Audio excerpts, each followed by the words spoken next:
నమస్తే, welcome to whistle. ఓవైపు భారతీయ railway ఆధునికం వైపు పరుగులు పెడుతుంటే కొందరు మాత్రం తమకు నచ్చినట్లే వ్యవహరిస్తున్నారు.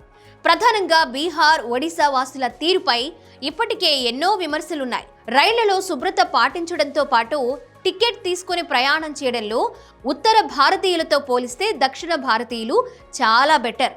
బీహారీల విషయమైతే మరీ అరాచకం అనేది రైల్వే అధికారుల మాట.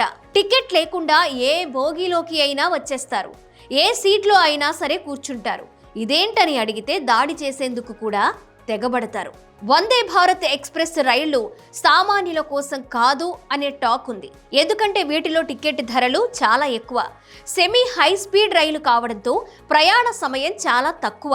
రైలు వేగం, సుఖమైన ప్రయాణం కాబట్టే అంత ఎక్కువ ధరలు. సామాన్యులకు అవి భారమే.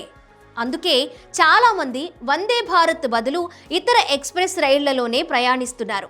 అందువల్ల కేంద్రం వందే భారత్లను తెచ్చినా అవి పేదలకు ఉపయోగపడట్లేదు. అందుకు బెస్ట్ ఎగ్జాంపుల్ బీహార్. బీహార్లో చాలామంది టికెట్ లేకుండానే రైళ్లలో ప్రయాణిస్తారు. టికెట్ అడిగినప్పుడు చూద్దాంలే అని తేలిగ్గా తీసుకుంటారు. చాలా రైళ్లలో జనరల్ బోగీలతో పాటు స్లీపర్ కోచ్లలో కూడా ఎక్కేస్తుంటారు. టికెట్ తీసుకునేవారు చాలా తక్కువ, ఫ్రీగా ప్రయాణించేవారు ఎక్కువ. కొన్నిసార్లు చదువుకున్నవారు సైతం టికెట్లు తీసుకోకుండా ప్రయాణిస్తున్న సందర్భాలు ఉన్నాయి. తాజాగా కొందరు వందే భారత్ ఎక్స్ప్రెస్లో టికెట్ లేకుండా ప్రయాణించడం కలకలం రేపింది. వందే భారత్ రైళ్లలో చైర్ కార్లుంటాయి. టికెట్ తీసుకున్న ప్రతి ఒక్కరికి సీట్ ఉంటుంది. అందువల్ల ఎవరు నిల్చొని ప్రయాణించాల్సిన అవసరం లేదు. కానీ బీహార్, ఈశాన్య భారత్ వైపు వెళుతున్న రైళ్లలో చాలా మంది నిల్చొని ప్రయాణిస్తున్నారు. ఎందుకంటే వాళ్ళు టికెట్ తీసుకోవట్లేదు. కానీ అలాంటి వారి వల్ల వందే భారత్ నిండిపోతుంది, రష్ ఎక్కువ అవుతుంది. తాజాగా కొంతమంది ఇలాగే వందే భారత్ ఎక్కేశారు. రైలు రద్దీగా మారిపోవడంతో టికెట్ తీసుకున్న ప్రయాణికులు ప్రశ్నించడం మొదలుపెట్టారు. దాంతో కలకలం రేగింది.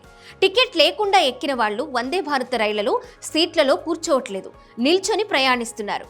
అందువల్ల ఎవరైనా టికెట్ తీసుకోలేదా అంటే మీకెందుకు, మీ సీట్లో కూర్చున్నామా అని ప్రశ్నిస్తున్నారు. కానీ టికెట్ లేని ప్రయాణం నేరమని వారు భావించట్లేదు. ఈ పరిస్థితిని ఎలా సరిచేయాలో రైల్వే అధికారులకు అర్థం కావట్లేదు. ఎన్నిసార్లు ఫైన్లు వేస్తున్నా బీహార్లో చాలా మంది తమ తీరు మార్చుకోవట్లేదు.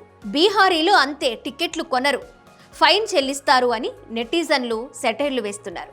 ఇలాంటి వారి నుంచి లంచాలు తీసుకుని టీటీఈలు వారికి సీట్లు ఇస్తున్నారని కొందరు నెటిజన్లు ఆరోపిస్తున్నారు. వాళ్ళని చూడండి, టికెట్ లేకుండా వందే భారత్లోకి ఎలా వచ్చేశారో అని ఓ నెటిజన్ పోస్ట్ చేసిన వీడియో ఇప్పుడు వైరల్గా మారింది. ఇలాంటి వారి వల్ల రైల్వే తీవ్రంగా నష్టపోతుందని కొందరు వ్యాఖ్యానిస్తుంటే, సాధారణ రైళ్లు అందుబాటులో ఉంటే ఇలా ఎందుకు చేస్తారని మరికొందరు విమర్శలు చేస్తున్నారు.